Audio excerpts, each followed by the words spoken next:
Hola amigos, bienvenidos a nuestro canal de Intihuaca.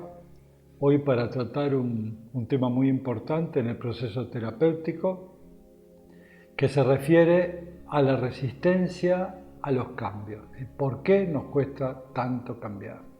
Las crisis, las enfermedades que nos aparecen, los síntomas, simplemente son señales que nos están indicando que un cambio profundo debemos realizar. Vamos a tener que observar bien el mecanismo de los tres niveles. El nivel biológico, vamos a tomarlo como referencia a la unidad celular, es decir, esa célula que es una especie de ser humano en miniatura, pues cumple todas las funciones.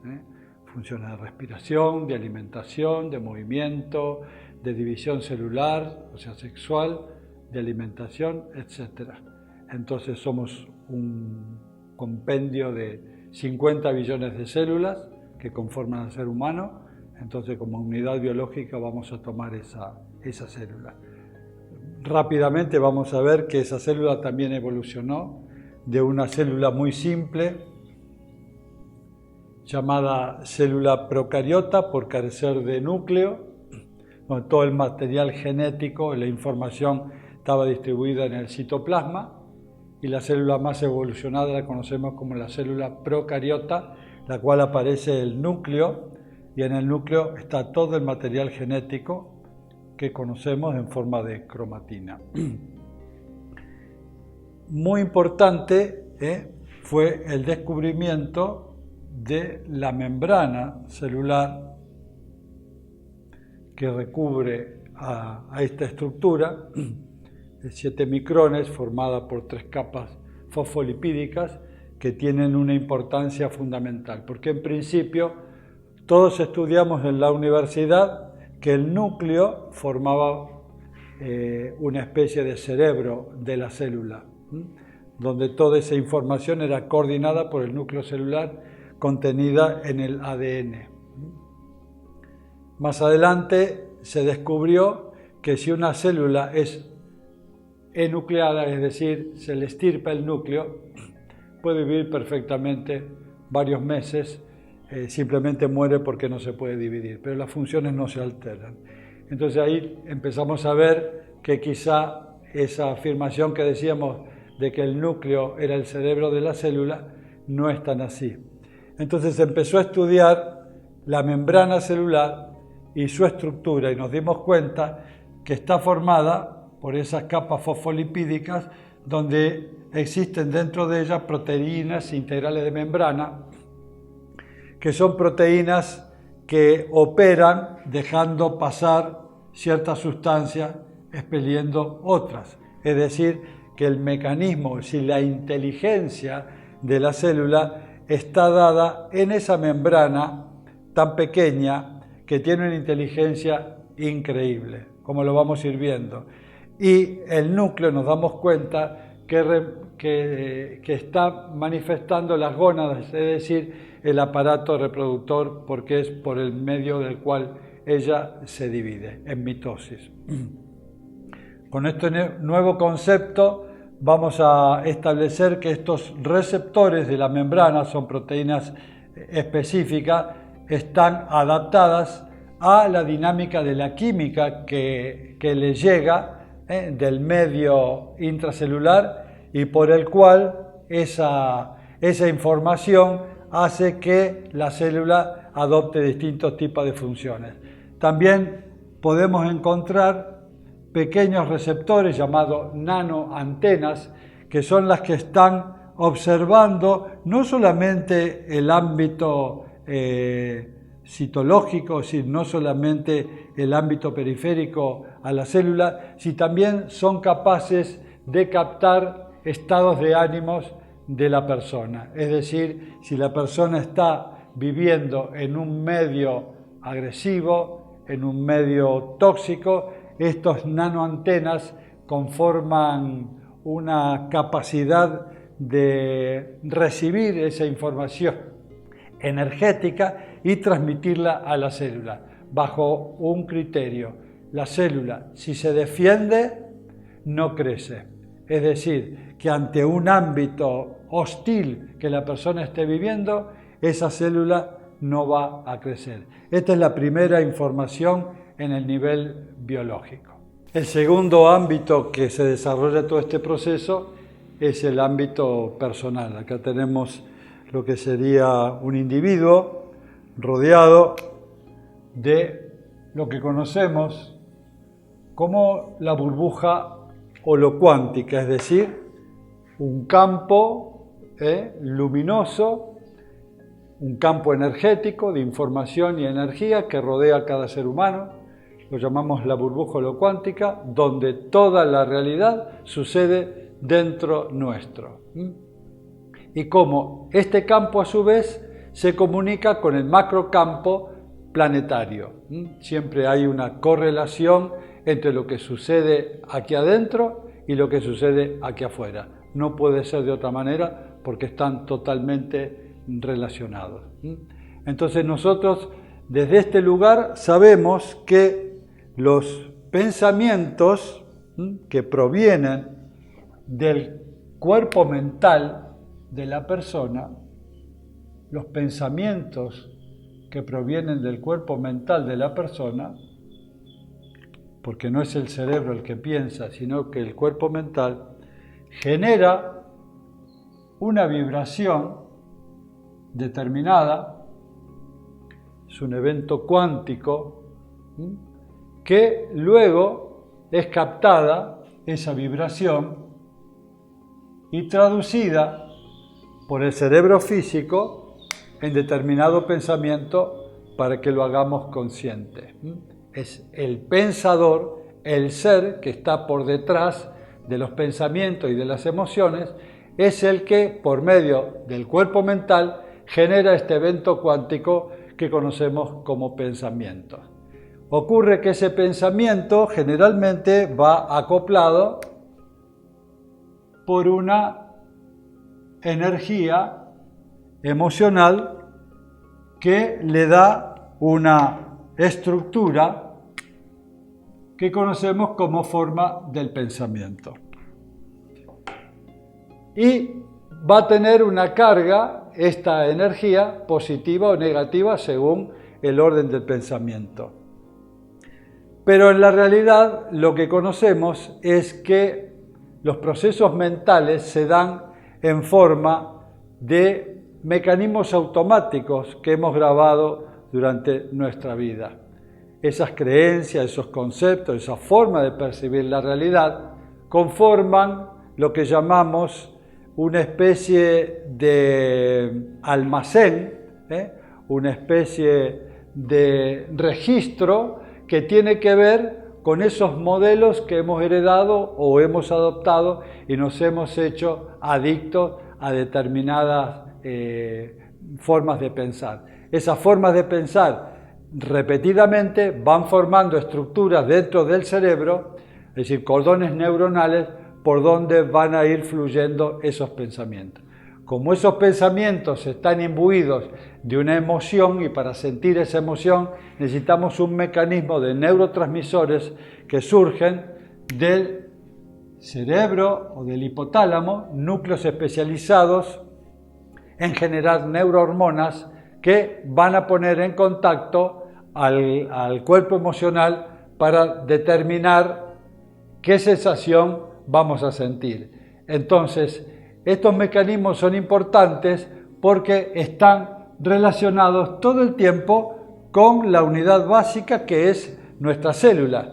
Y los comportamientos celulares van a estar determinados por los pensamientos, emociones y percepciones que tenga esta persona. Esto es muy importante decirle porque si este pensamiento se sostiene durante mucho tiempo, obviamente van a estar cargados con una cierta tendencia. Si es una tendencia a la carencia, si es una tendencia a la hostilidad, van a estar cargadas por neurohormonas que tienen que ver con el cortisol y la adrenalina y van a generar una especie de condicionamiento en los receptores de la membrana que van a empezar a cambiar, a mutar para ser receptores de determinadas neurohormonas, como estamos hablando, las hormonas del estrés. Si esto se mantiene durante mucho tiempo, obviamente que esta estructura va a empezar a generar dentro de la célula una especie de adicción a ese tipo de pensamientos. Entonces, cuando la persona decide hacer el cambio, ya nos damos cuenta que no es solamente un ámbito psicológico comprendido que con la voluntad vamos a poder cambiar, sino que va a haber acá un registro hormonal, biológico, que va a empezar a pedir que nuestro cerebro siga mandando esa información porque esta célula se ha vuelto adicta. Quiere decir que entramos en un circuito de feedback, de retroalimentación. Entonces, este sistema ahora lo vamos a ver que también está en relación con el ámbito que nos rodea, con el campo cuántico que nos rodea.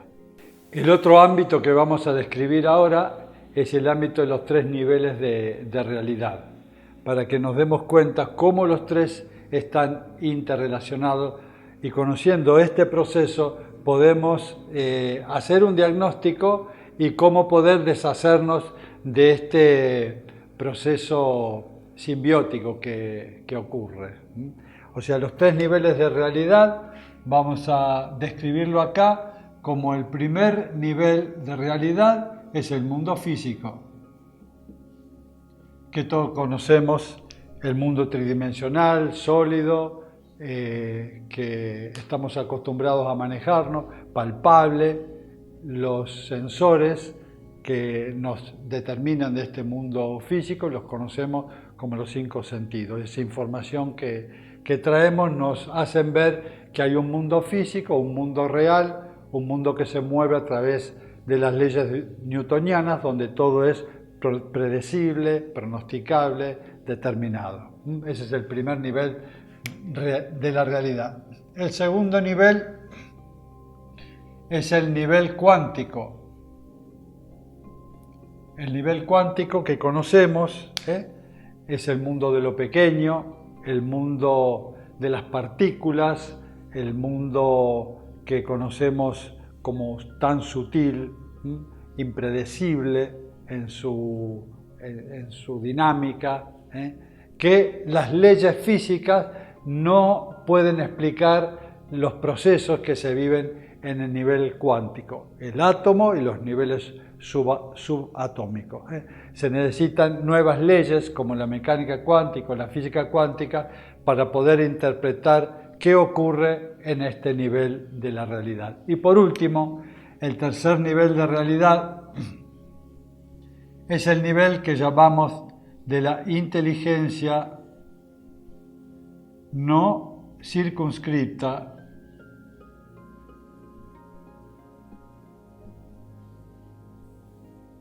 quiere decir que no está determinado en un lugar, sino que es un campo, un océano de información y energía, es el reino de la abstracción pura, donde todo aquí sucede simultáneamente, es decir, la onda, la partícula, todo sucede simultáneamente. Es un mundo de infinitas posibilidades. Aquí, en este mundo fundamental de la existencia, está estructurado con esa energía de simultaneidad. Pasándolo a lo que nos corresponde a nosotros describir este modelo, podemos determinar que la carencia es una posibilidad cuántica de la conciencia, pero pegadita a este campo de información está la abundancia, está la sanación,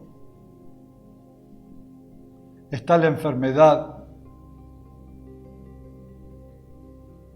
como posibilidades cuánticas de la conciencia.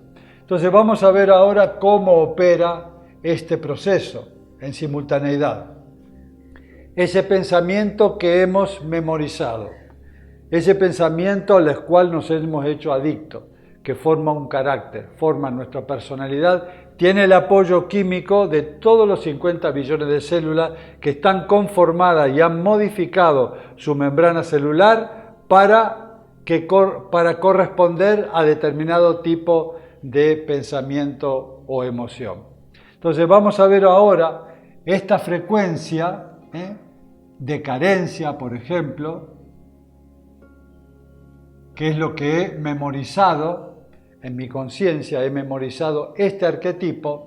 Esta energía va a actuar en los 3 niveles de la existencia y obviamente lo que va a elegir es este potencial de la carencia que está ahí como una oportunidad, como una circunstancia, como un potencial, como una posibilidad. Porque soy adicto a esa forma de pensar. Entonces, desde el plano de la inteligencia no circunscripta, es decir, desde el plano fundamental de la existencia como mundo potencial, esta energía va a ser la que va a empezar a aflorar al nivel cuántico. Al llegar al nivel cuántico, mueve esta sopa cuántica de determinada forma, acorde a este campo de energía de información, y en el nivel físico, a través de un proceso de sincronía, organiza el nivel físico para que un proceso de carencia me ocurra como circunstancia a este pensamiento. Entonces me doy cuenta que estoy entrando en un circuito automático de pensar de una manera porque hay un proceso biológico que he adquirido y ese proceso biológico genera siempre una misma química, pero sale de mi burbuja holocuántica porque estoy también en conexión con la gran burbuja holocuántica del universo, y en el último nivel de las posibilidades infinitas voy a elegir siempre aquello que he pensado. Entonces, eso que he pensado, ese potencial, al subir al nivel de mis relaciones, de mis vínculos y de mis sucesos, hace que sea acorde a este modelo, y las cosas que me pasan, me están pasando porque las estoy creando simultáneamente en este complejísimo proceso. Por eso es tan complicado a veces la naturaleza del cambio, porque es muy complejo el sistema coordinado que está cooperando con ese modelo. Entonces me doy cuenta que estoy atrapado en un circuito que me es muy difícil salir y me es muy difícil el cambio porque no basta con mi voluntad. Lo que yo debería hacer es romper este modelo, a cambiar a un nuevo yo neuroquímico a través de un proceso de conciencia donde puedo empezar a romper este circuito patológico para poder sanarnos. Creo que en otro video que nos encontremos vamos a hablar sobre el mecanismo por el cual nosotros podemos desarmar este proceso. Pero si no lo conocemos, esta dinámica de ese pensamiento adictivo, es muy difícil que podamos sanarnos. Nos veremos en el próximo video.